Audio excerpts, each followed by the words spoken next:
Hello, everyone. My name is Alan Dick, and on behalf of my fellow co-founders, Scott Silverman and Veronica Sonsev, as well as the rest of the Commerce Next team, I want to welcome you to today's webinar.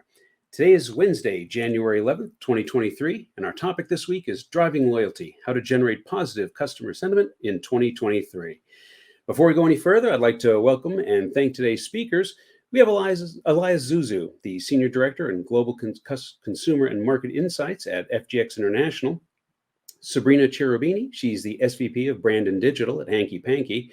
Jason Nickel, SVP of Marketing at 10,000.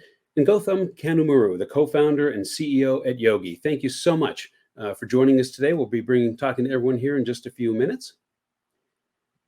And moving right along. So, I also want to thank Yogi for sponsoring today. We wouldn't be able to do this without our sponsors. We appreciate them helping us out here. I also want to thank Maeve, Robert, Jill, Scott, and Veronica, who are all off screen helping to make this webinar a success, and to you, the audience, for joining us today. Coming up next on February 8th, we have Jill Dvorak. She's our new Chief Content Officer. Yay! And she's going to do her very first webinar with us, and it's going to be how great customer experience drives customer lifetime value. There's going to be Erin, Commerce Tools, and Pivotry will be joining her. That should be a good one. I wish her all the best of luck with that.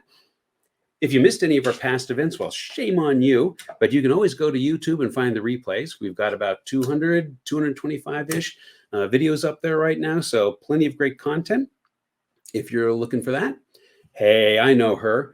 Sabrina also is our latest podcast guest. She's going to be diving deep into accelerating a beloved heritage brand with a startup mentality. You can check her out anywhere where you get your podcasts, including Apple, Spotify, Stitcher, and more. Of course, oh yeah, this is it. Commerce Next e-commerce growth show, the big one, folks. This is June 20th and 21st, 2023 at the New York Hilton Midtown.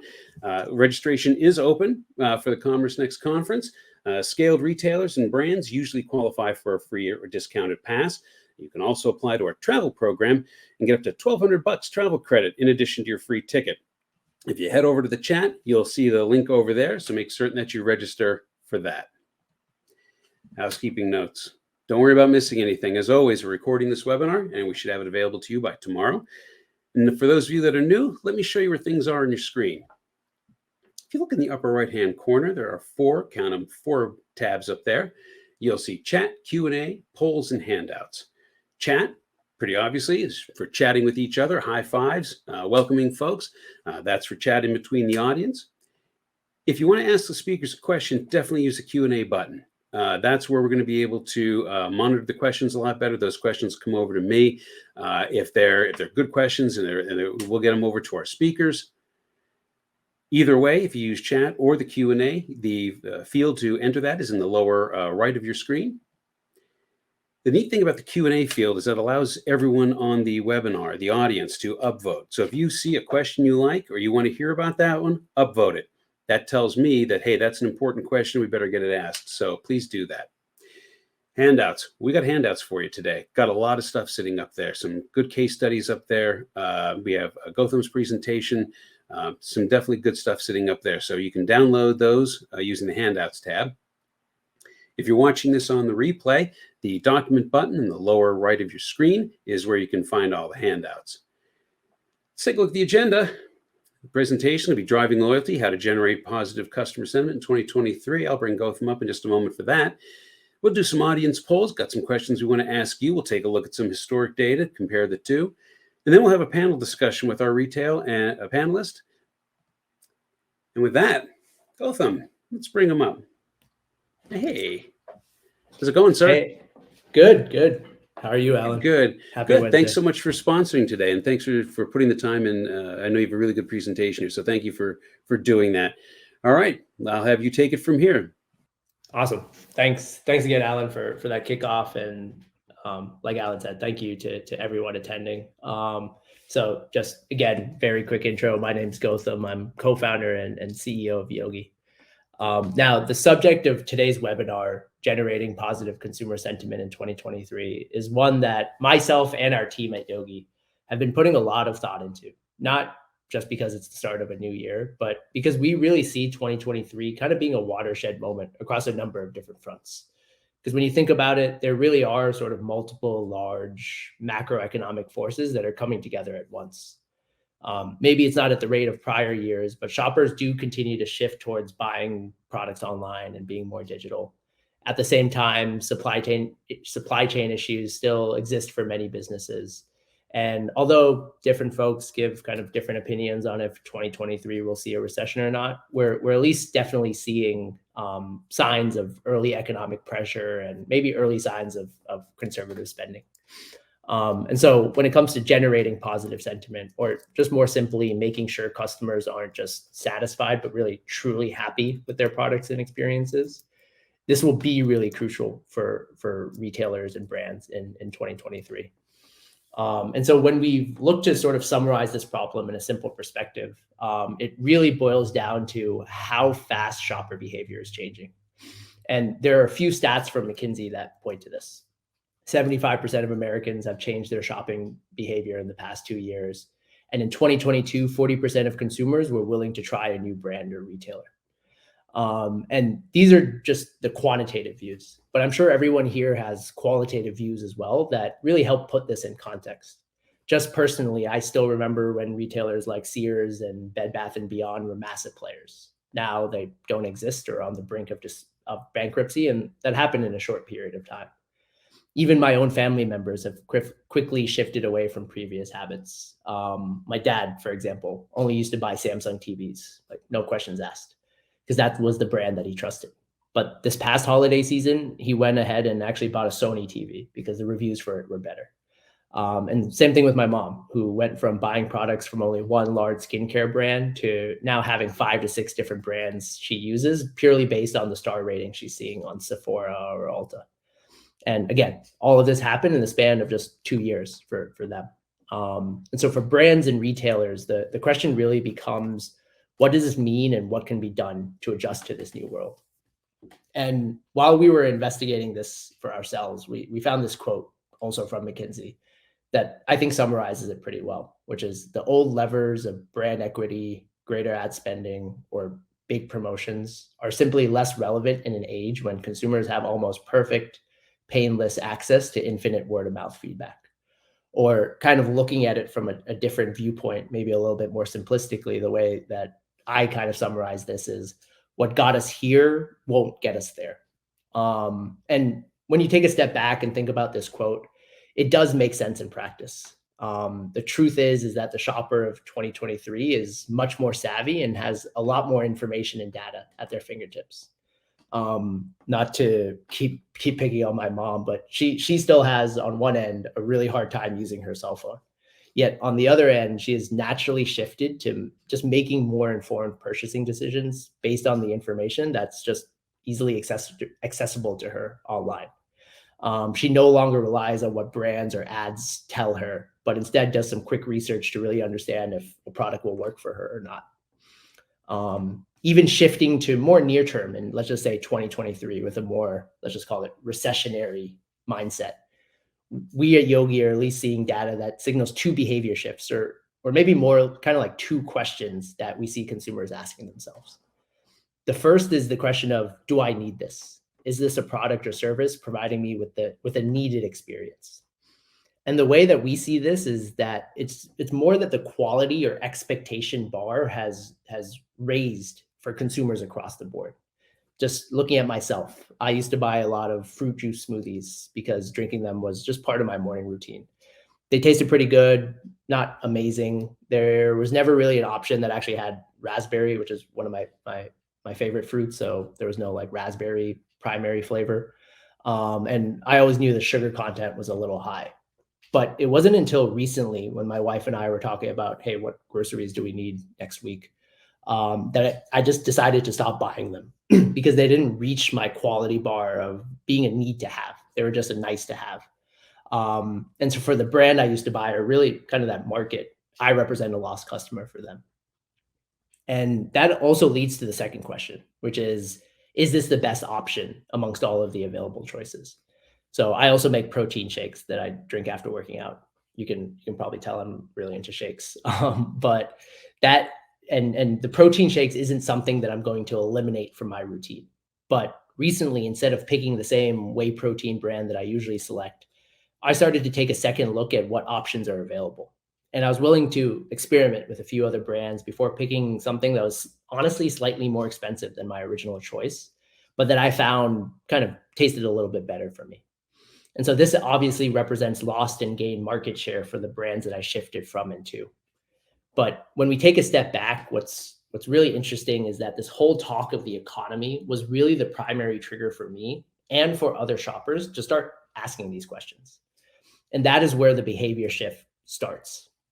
And these questions and the overall changes in shopper behavior is obviously a big paradigm shift for brands and retailers that's still in the works. And it's going to require a lot of experiments and changes to adapt properly. So there's no silver bullet solution or a full and complete answer that we can give you in a 1 hour webinar. But from our viewpoint, there is a starting point, and that is better listening to your customers and truly acting on their feedback. And I know at this point, you've probably heard this a million times. So I'm the 1,000,001th time. You've seen all the stats from numerous publications about how companies that listen to their customers more, or that are customer-centric, make more money than those who don't. Or you might be thinking, okay, great, Gotham, that's nothing new, and we already do this. And those are all fair reactions. But what we've observed is that there's actually a subtlety here that we think is important to call out. To date, what we've observed is that the relationship between retailers and their customers has been more push-based. And what we mean by this is that the brands and retailers would kind of dictate internally what to put into ads, or what product claims are important, or what new products to release, with a minimal amount of customer input. Sure, we'd run focus groups or put together surveys or run some Nielsen studies. But at the end of the day, these would always be on a sample of tens, maybe hundreds of shoppers at most, and would always be formed around a pre-existing narrative. Hey, we are a pet food company, and we think easy open cans on our wet dog food product is going to be helpful. So let's run a survey or focus group to see what our customers think about this. Well, that's interesting. And yes, you're talking to your customers, which is awesome. But are easy open cans even that top of mind for shoppers? And will it really move the needle? And so what we've seen is a few brands that have instead shifted to more of a listening or pull-based approach, in that they let customers pull them along to where they want. And they do this by actively listening across critical data sources like retailer feedback, social, and reviews and ratings.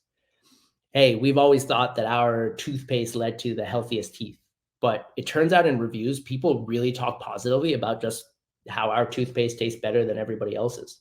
So let's just make sure to emphasize that in product claims and ads. Or, hey, we've been seeing positive comments about this new ingredient for dog food. Can we start to look to incorporate that in our new product innovation roadmap? And you'll see here that we underline reviews and ratings as a data source in the pull-based model. And that's one, because that's a data source that we have a lot of expertise in at Yogi, but also two, it's a data source that we've seen a lot of brands prioritize lately, not only because of the amount of insights and information that can be drawn from that data source, but just independently because of the major impact that they have on shopper decision-making on the digital shelf, and actually even offline now these days. But more generally, when we go back to the point we talked about earlier about shifting shopper behavior and near limitless word of mouth feedback, it turns out that the brands that operate in the right-hand model, the pull-based model, perform a lot better because they inherently draw closer to their customer. And so what are some examples of this? Let's go ahead and start with one of our customers, Tylenol. So you'll see on the top right-hand side here is a picture of one of Tylenol's SKUs, the Tylenol Dissolve Pack. So this was a new SKU that they released kind of in the 2021 timeframe, or end of 2020, beginning of 2021 timeframe. And it's a powder version of Tylenol. So it comes in these small packets that are supposed to be portable. You rip it open, you pour it into your mouth, you're good to go. Now, Tylenol is obviously a premier brand, and they don't release innovations very often. The pain medicine space in general doesn't release innovations that often. But when they do release an innovation, they put a lot of research and effort and marketing dollars behind it, and they have very high expectations for performance. And when this product first came out, it wasn't meeting those expectations. Now, jumping into reviews and ratings, what the Tylenol team was able to find is two very interesting things. On the left-hand side, you'll see that that is sort of the proportion of what people are talking about in one-star reviews. And what you'll see at the top is that 80% of one-star reviews were talking about the format. Specifically, what was happening is people were ripping this open, and instead of pouring it into their mouth, they were actually pouring it in water. And the product was not made to dissolve in water. So the powder would literally just sit at the top. The user would take a spoon, turn it as fast as they can, and the product still wouldn't dissolve.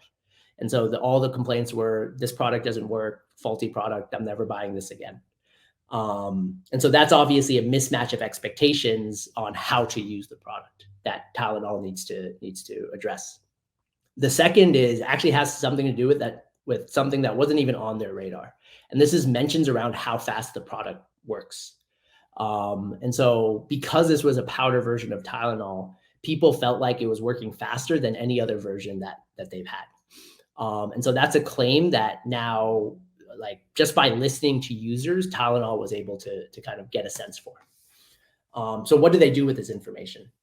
They got to work fast, and on their Amazon and Walmart and Target PDPs online, they were able to add two distinct pieces. The first one on the left is just plastering this image everywhere they can.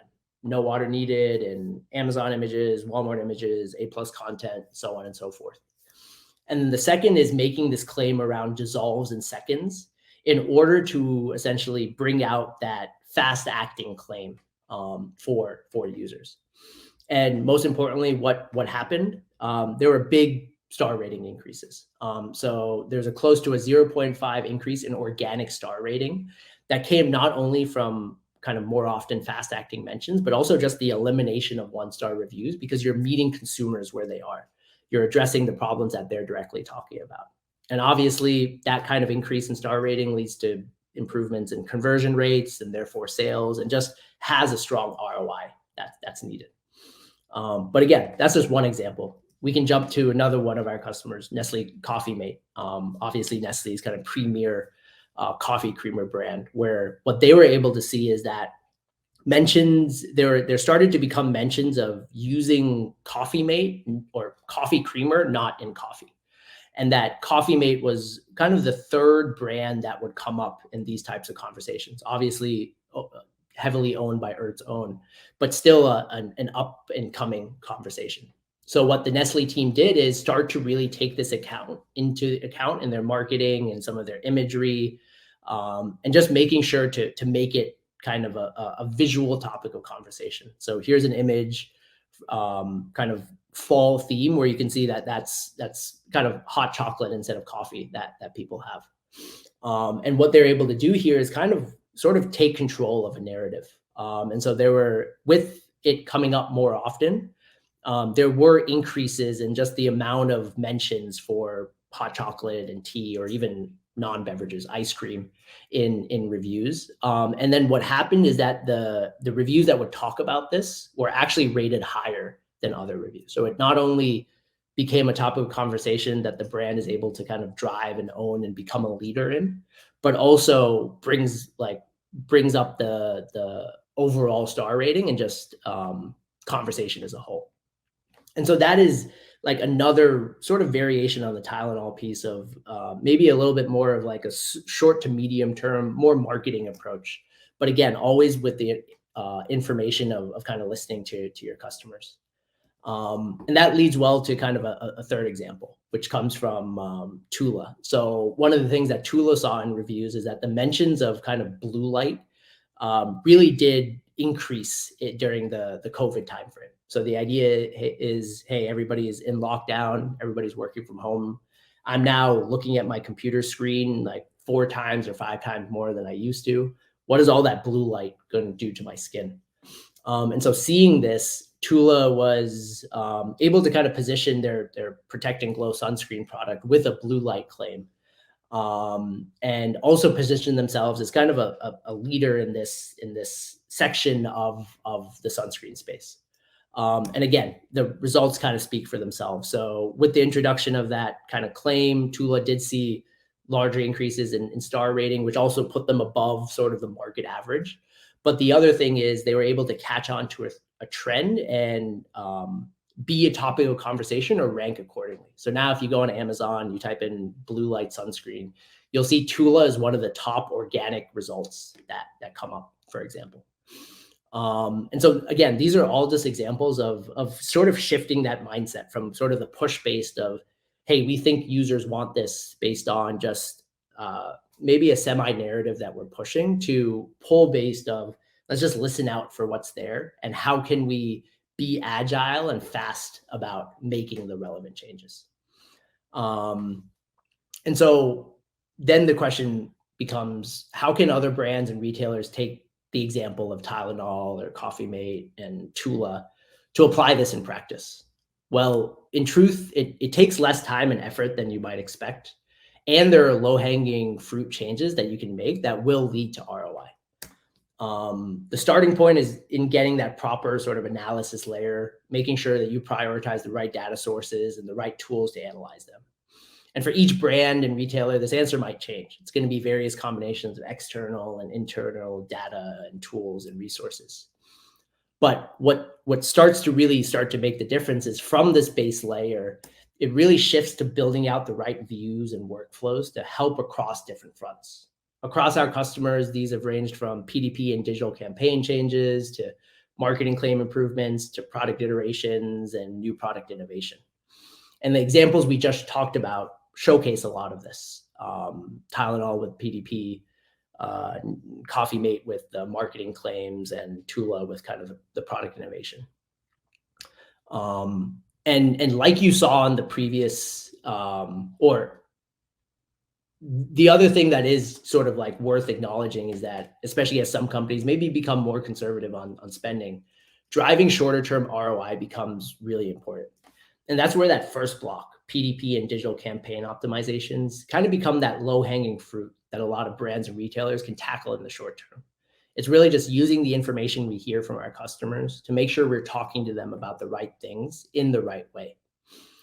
And like you saw in the previous examples, and again, it's always worth reiterating, is that these changes really make tangible differences. Amongst our customers, what we found is that PDP changes on average result in a 0.1 to a 0.15 increase in star rating within a few weeks or months of the changes being made. And that the changes like marketing and product improvements drive an average of a 0.15 to a 0.25 increase in star rating in the longer term. And in totality, these are really hugely impressive numbers, which can really make a difference for any retailer or brand. So with that, I'd like to hand it back to Alan. But again, anyone should feel free to reach out to me at any point. My email is gotham@meyogi.com, and I'm always happy to answer questions, run some of your data through our system, or just keep the conversation going in general. Thanks. Thank you very much. Over to you, Alan. Hey, thanks so much. Hey, I got a quick question for you before we have you disappear for a few seconds. How many sites are you pulling reviews from? Did you mention something like 400 plus? Yes. Yeah. We have a fun stat where the engineering team always updates me every month. The last number was, I think we crossed 400 to like 410. And that's across the world. So we're pulling reviews from over 400 different retailers. Quick question for you then, just my last question for you, and we'll get over to the audience polls here in a second. But this came to me as you were talking. Do you ever see that quality or scores vary by site? Like, are some sites more inherently positive and some sites inherently negative? Yeah, no, that's a great question. Honestly, this is where, because the organic volume of reviews has been growing retailer to retailer, right, you see different patterns. So I'll give you actually two examples. One to your point is we see that Amazon customers tend to be maybe a little bit harsher around like price and value conversations compared to a Target customer, for example. And so your average rating across these different retailers becomes super important, because at the end of the day, the consumer is looking at, okay, here's 4 listings. They're doing their own mental kind of average. And you just need to almost have that comparison point across the retailers, to your point, Alan. Yeah, because I remember back in the ancient days when we were on the Bizarre Voice platform and I was selling cast iron clawfoot tubs and reproduction plumbing. There's stories there. But you would see like you would get blasted sometimes on a certain product on our site, and elsewhere people would be review the same thing. And it just seemed friendlier. Maybe they just want to like tell it to your face when there's a mistake, which is perfectly fine. But like I want to know when things aren't working, But it was just weird how we would. I mean, this was all manually done. We didn't have the pleasure back in the pre-electricity days of of having this automation. So cool. All right, I'm going to head over to the polls here. Gotham, we'll see you in a minute. All righty. Good presentation. All right, instant poll time, because what kind of polls are there? I mean, delayed ones aren't that much fun. All right, so before we get to them, just a quick note: if you're seeing this and you want to take a look, if you're seeing this on the replay and you want to take a look, you can take a look under the closed section. You'll see the results of the polls there. But let's get to our first question. Only got 3 of them today. And so, Jill, let's launch this one. Question number 1: what kind of loyalty engagement do you incentivize? And you can select all that apply. Purchases from your brand.com site, purchases from a retail.com site, social engagement, customer referrals, ratings and reviews, or other. And you can talk to us in the chat section about it. We always love to see what people say. All right, the first batch has come through. Looks like purchase from your brand.com site, definitely leading there. Ratings and reviews and customer referrals are tying it up at about 24 and 22% each. I'm going to leave this open for just another minute because I'm still seeing the results come in. Yeah, it definitely looks like the focus is on obviously purchases from your site. That's 30% of the respondents. Referrals and ratings are tying each at 23% apiece. All right, let's close that poll. Now, one of the things I love doing is I actually like seeing what the audience said to this a while ago.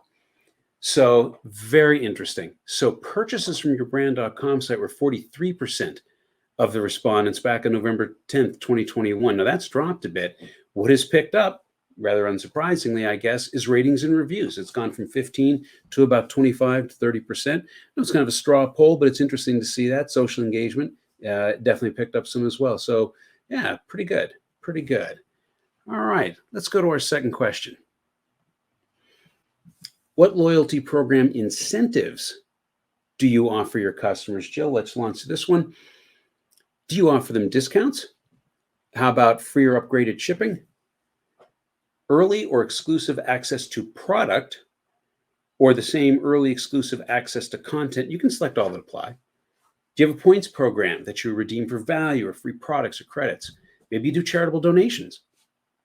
Or again, you've got something else that you do, and you can, like I say, just type those into the chat section. Always good to see what people have to say. Unsurprisingly, discounts still in the lead here. They're 26% of the results. Free or upgraded shipping is 24%. Early exclusive access to product, 18%. And a points program is 16%. I'm going to leave this open for just a hair more. Yeah, discounts still sticking around 27%. Free upgraded shipping at 24%. Nice. All right, so let's close that one. Now, back in October 27th of 2021, discounts and free upgraded shipping, yeah, they're staying pretty much on target. Let's see where we had any changes here. Content, no, still a problem. We'll talk about that. Content is only 4% from October 27th. That's 2% now. Points program staying about the same. So we're pretty much the same. All right. So not much movement there. Discounts unsurprising. All right. Let's move right along. As we mentioned earlier, on February 8th, we've got Jill Dvorak coming up with how great customer experience drives customer lifetime value. We always like to get a quick question in for the webinar that's coming up, kind of use that as a basis for some of the content. Jill would very much like to know, how often are you analyzing your customer satisfaction? How often? Are you doing it weekly? Doing it monthly? How about quarterly? A few times a year, perhaps? Maybe you should start measuring this. Or you're just not doing it and you don't know how to do it. This is a select one. Let's see where we're at. How often are you analyzing your customer satisfaction? Weekly, monthly, quarterly, a few times a year? We should probably start measuring this. Someone's going to answer that. Not doing it, unsure how to do it. Let's see what we've got coming up. Yeah, 32% are doing it weekly, 30% doing it monthly, quarterly or a few times a year is about 11% each. But interesting, and I wouldn't have suspected this, we are not doing it, unsure how to measure it. You know what would be interesting? How about in the chat? Tell me why you're not doing it. Maybe it's not just not relevant to you, if you're unsure, what is the uncertainty around? I'd really be interested in that, because we're going to dive into some metrics qualifications here. So yeah, it looks like weekly is 30%, monthly 27%. Let's close that one out. Cool. All right. It's time. It's time to bring on the experts. Bottom of the hour. Rob, let's bring them up. Elias, Gotham, Sabrina, Jason. How are we doing today? AbFab, everyone's muted. You got to unmute yourself. Hello. There we go. Hey, Elias. Hey, thanks for joining us. Sabrina, hey, I've seen you before. You're doing quite a bit of lifting here for Commerce Next. So tell you what, as we always do, let's have the retail guest introduce themselves first. Sabrina, I'm going to start with you, even though that's not the order that we established, but you're doing so much for us, I've got to start with you. Thank you. Hi, Alan. Hi, everybody. I'm Sabrina Cherubini. I'm SVP Brand and Digital at Hanky Panky. Hanky Panky is one of the leading lingerie brand here in the US. Before that, I've been 10 years in advertising agencies back in Europe and 10 years working for big retailers and fashion brands here in the US. So glad to join this webinar today. Thank you so much. Jason Nickley, you're another grizzled veteran of Commerce Next webinars. Why don't you introduce yourself? Well, thanks, Alan. Appreciate that. And hello, everybody. I'm Jason Nickel. I'm the SVP of Marketing for 10,000. 10,000 is a men's athletic apparel company that's athlete-led in our design process. I also intern for Alan Dick Mondays, Wednesdays, and Fridays, and I'm on the Commerce Next advisory board for the free food. Yeah, and we got to talk about your internship here. You're kind of slacking off. Elias, this is your first time. I know. We'll have that conversation later. Elias, welcome. This is your first time with us. Thanks so much for joining us. Why don't you introduce yourself? Tell us what you do. Thanks, Alan. Thanks for having me. My name is Elias Susu. I'm the Senior Director of Global Consumer and Market Insights for FGX, which is a division of EssilorLuxottica. So we're in the eyewear business, and our division specifically focuses on non-prescription reading glasses and sunglasses. I've been with the company for the past 10 years, so been there for a while. And, really, I guess in my role, I really am quite focused on the consumer, understanding the voice and the needs of the consumer, and bringing that, to the forefront. So really excited to be here. Thanks for having me. Great. Well, I'm going to continue with you. I'd like you guys to talk about how you define loyalty. And this is going to be for Elias, Jason, Sabrina. I want to set the stage here because I'm going to move on to some other more specific questions, but I think it's useful for the audience to kind of get, where your head's at with this. So Elias, I'm going to start with you. What does the term mean to you? How do you define it? Yeah, I think for me, at the end of the day, loyalty is really about creating positive brand experiences that consumers want to return to and tell their friends about. So it's really that element of excitement for the brand, advocacy, and obviously there's different ways that we can look at that through the lens of NPS, customer satisfaction, lifetime value, to name a few. But I think it really comes down to the experience of the consumer. Sounds good. Sabrina, I'm going to move it to you.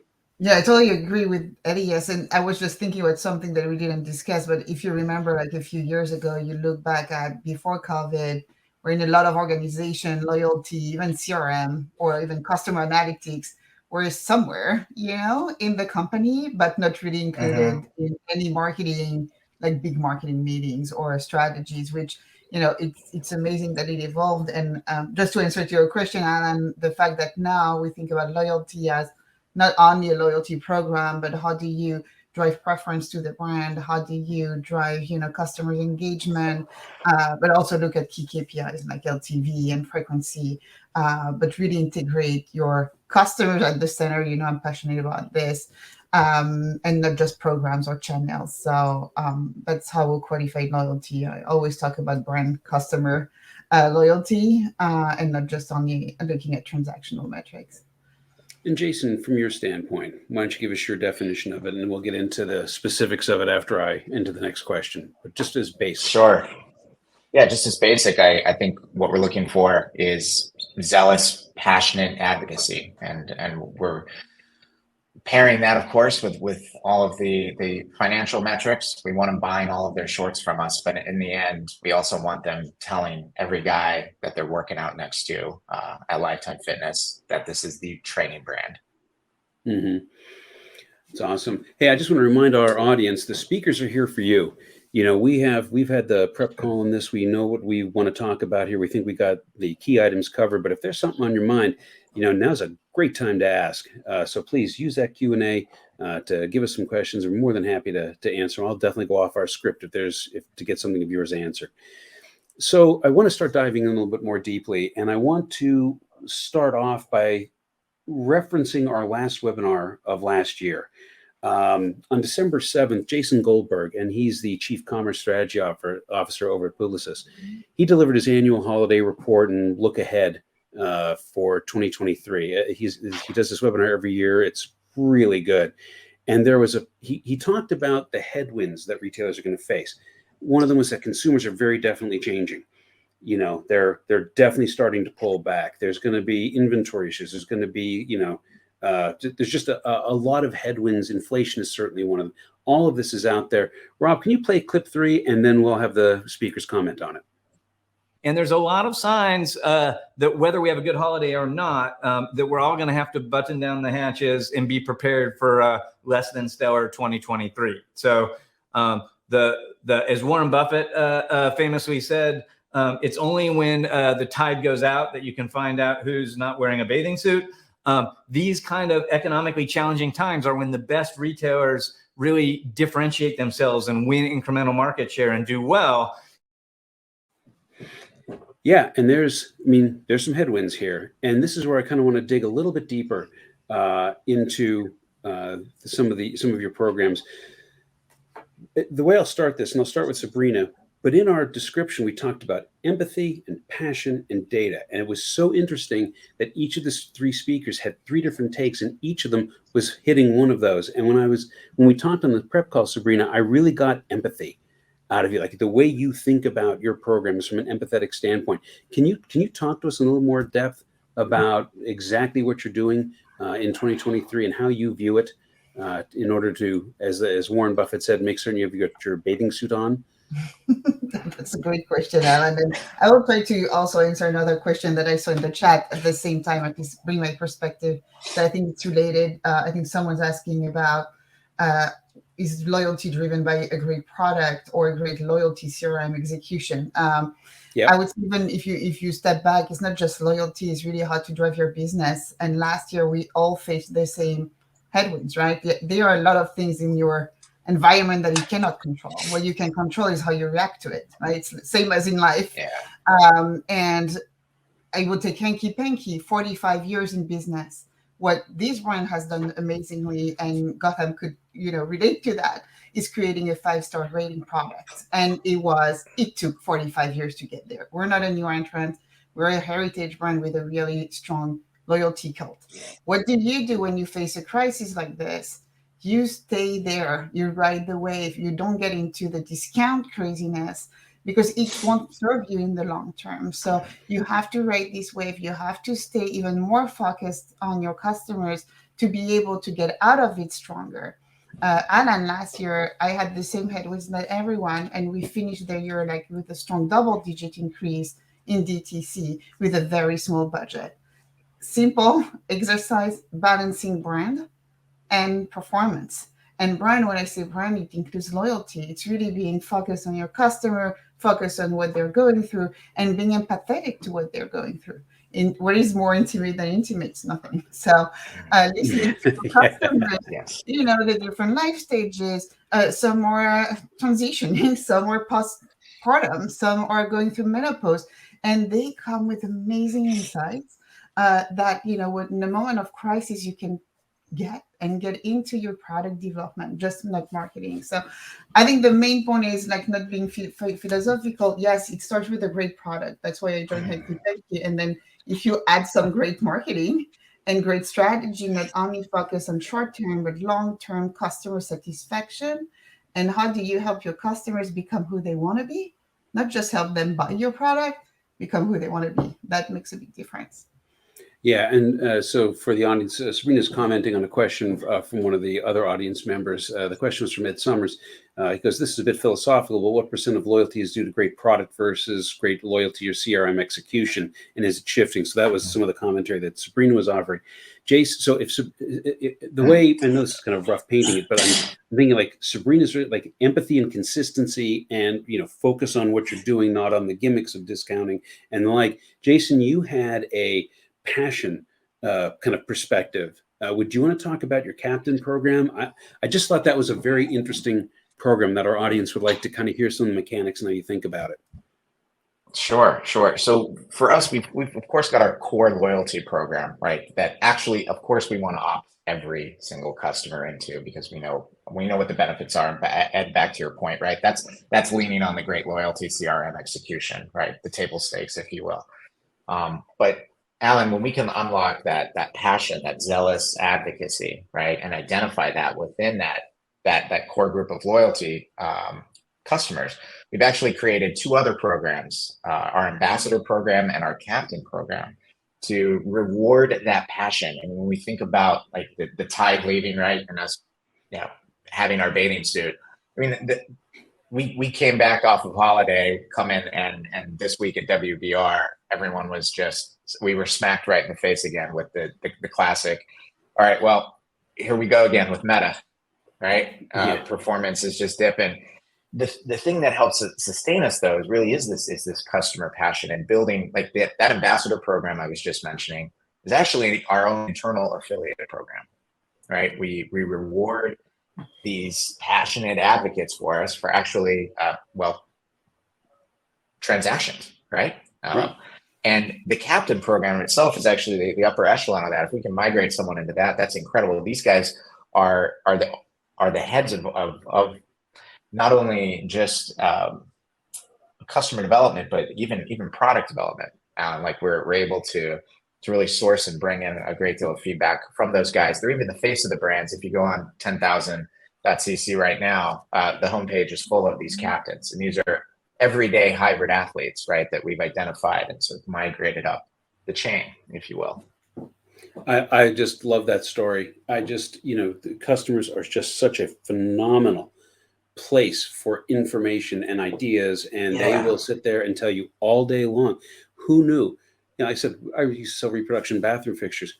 Who knew you could get passionate about a 450-pound cast iron clawfoot tub? I mean, you know what I mean? I mean, they're super exciting about it, but I mean, there's just so much to them. There's no moving parts, but people would go nuts over them. And we would hear time and time again, like all the different ways we could improve it. We could go back to our factory and say, no, the rim's got to be this way. Or it's got to be this. It's this. Move this here. And it just really helped us, along the way. So it was a manufacturing, it was an expectation issue. So I just looked up our. I'm sorry. I just looked up our best-selling short is the interval short, and over the course of 4.5 years, there have been 7 different versions of it, and it's based off of that ALD, what we call ALD, athlete-led design, which is quite literally, Alan, and it's feedback from the customers that we're incorporating into increasing the width of the waistband, right? So that shirts don't come untucked, and all that came both from reviews and comments and etc. And I totally agree with you, Jason. Like our bestseller, it's called "Was Comfortable When in the World" has been awarded so many times. 16 years to get there, right? So it's not like you can come and be a new entrant and just say, "Hey, I have the most comfortable one." All right, it takes so much time to get insights from customers. And all customers are different. And I know we have the question in the chat too about how do we listen to customers. Your captain program is amazing. I think something that we added on top of like, kind of obvious tools that we all have, customer service and like focus groups, is like opening stores right in the middle of the pandemic. Like that is where you get true insights, when That's cool. woman or a man goes in the fitting room, you can get true insights on your product. So I think, it's very important to be, to include your, everyone in touch with the customer in your, not only in your marketing team, but product development. Usually, sometimes it's stuck in the marketing or e-com team. So how do you make sure that as a marketing leader or e-com leader, you are integrating, how you kick off your product development process? I know Les will get to you in a second, but it reminds me of making certain everyone in the team's involved in customer service. We of course encourage, I'll say, some of our merchandisers and marketers to work customer service. And I kept asking for a set of schematics to be built and printed on a certain shower enclosure we constantly got problems on, and I couldn't get my merchandisers to get them. And so once I took the head of merchandising and sat her down and said, you're going to answer every one of those calls that come through. It's going to be directed to your desk. Amazing how quickly that got done. Just simply shocking. Elias, so so Sabrina and Jason come at it from those perspectives. Elias, for you, I saw, you're a very large company, Luxottica is a huge brand. Let's talk about it from the data perspective. How are you getting into 2023? How are you specifically looking at the focus on customer reviews? So I want to dig into that a little bit more, because I think that's going to come into some of the questions that I'm seeing pop up here. And we'll get to some of those audience questions in a minute. Elias? Yeah. First of all, I just want to say, I think the Captain idea is fantastic. So I think that's really interesting, Jason. Love, the elevating the the champions within the organization, within, your consumer base, because it's really about championing the champions in a sense, right? The other thing is to Sabrina's point about, how can you involve them in the product development discussions? I saw an interesting example the other day of a brand that took words and feedback from consumers and used that to create the name of new products that they were developing. So I thought that was a really interesting way to tie in the consumer feedback into the product development process. But yeah, I think for me also, going back to what Sabrina said about, what the video clip really speaks to is the need to be completely focused on our consumers and laser focused as we, start this new year. So, for me, working with, started working with Gotham this past year with Yogi. And, Yogi is really another tool in my toolbox for understanding and elevating the voice of the consumer. And it's been great. And, really the way that it started was, really trying to started from a basic question of, how can we use product review feedback to, better understand and ideate, innovate, against the needs of the consumer. But, as I start to dig through our review data, I really, came to see that there were, sort of a handful of themes that really drove the feedback, good or bad.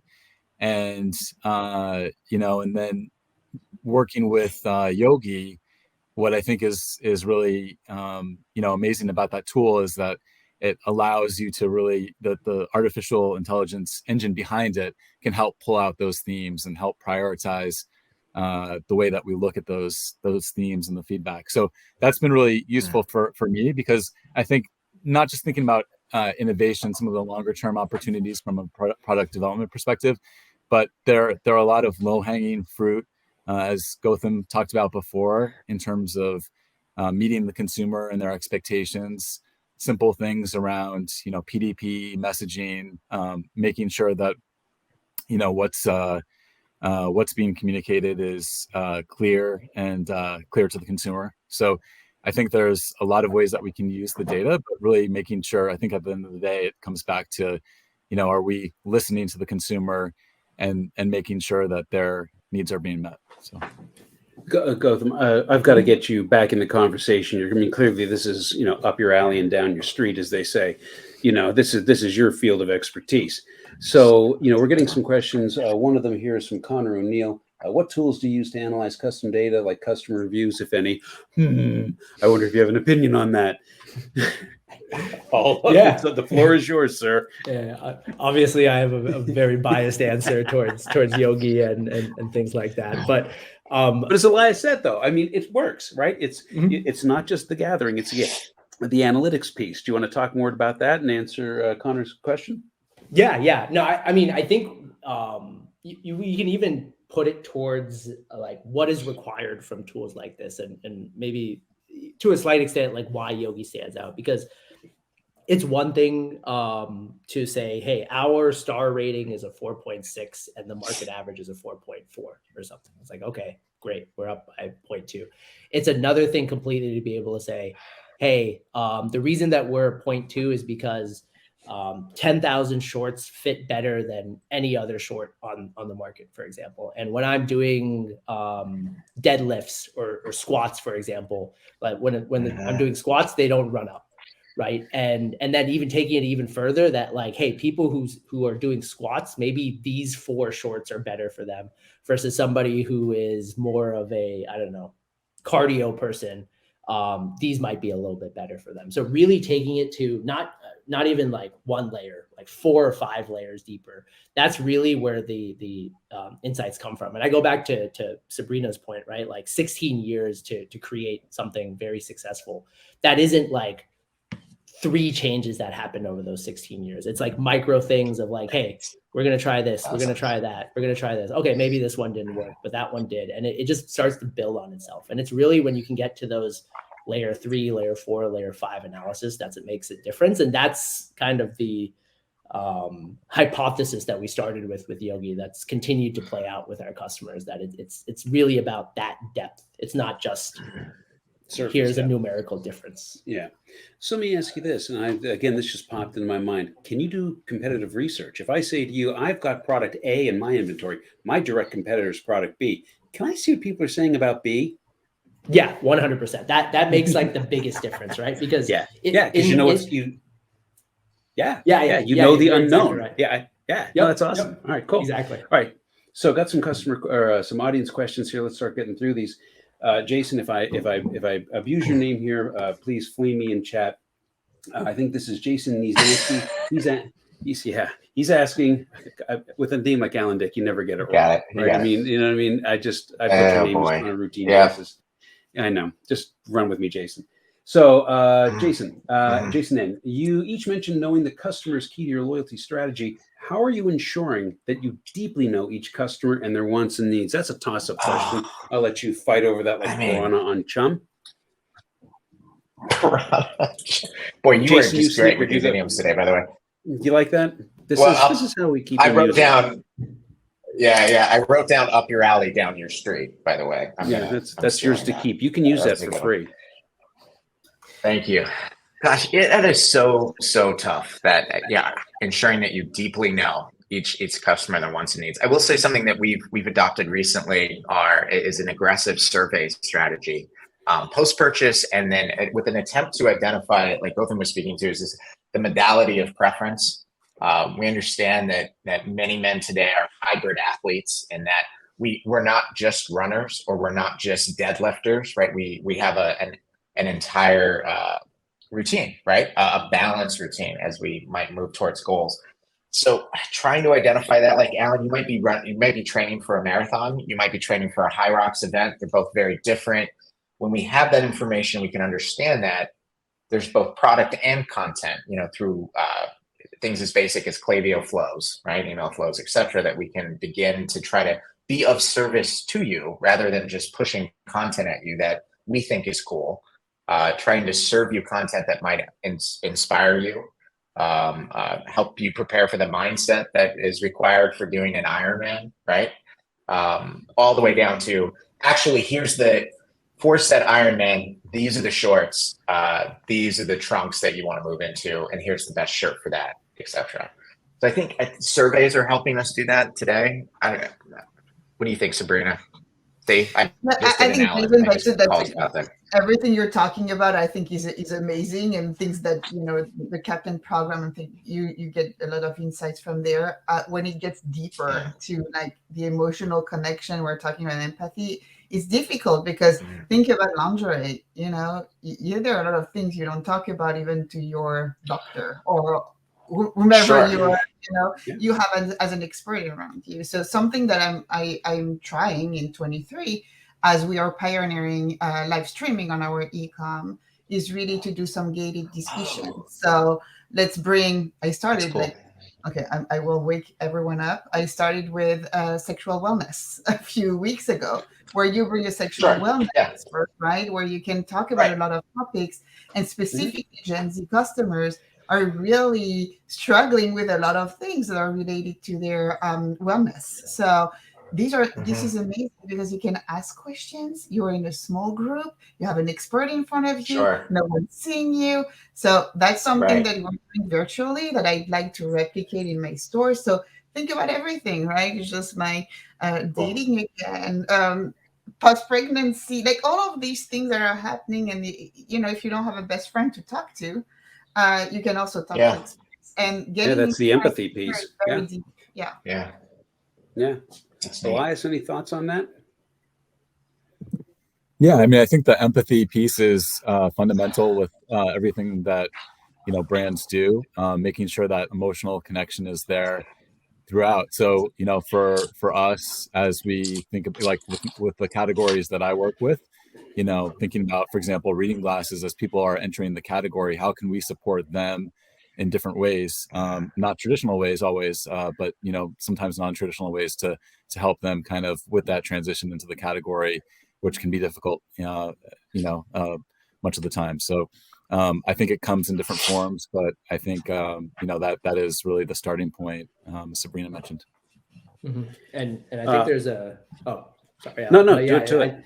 I think there's an interesting example that also comes with kind of FGX 10,000 and hanky panky, because what we see is it's one thing to know what the customer wants, it's another thing to actually implement it, right? And that second piece is a completely different ball game that I would argue is just as important as knowing the what, right? Because it's like a system like Yogi can give you 100,000 amazing insights, but if you don't do anything with them, it's not going to make a difference. And so really building that workflow, and I would argue even in this digital age, right, where like it takes you 10 seconds to change a PDP, there's like 50 new competitors that show up every day. Moving faster and being agile is like, it's going to be the differentiator between companies that do amazing and companies that die on the vine, kind of thing. And so adding that with the customer feedback is important. But go ahead. Yeah, I was going to say, I couldn't agree more. I think one of the biggest things that I've been working through this past year is how to create that process. And I've shared a lot with Gautam in terms of the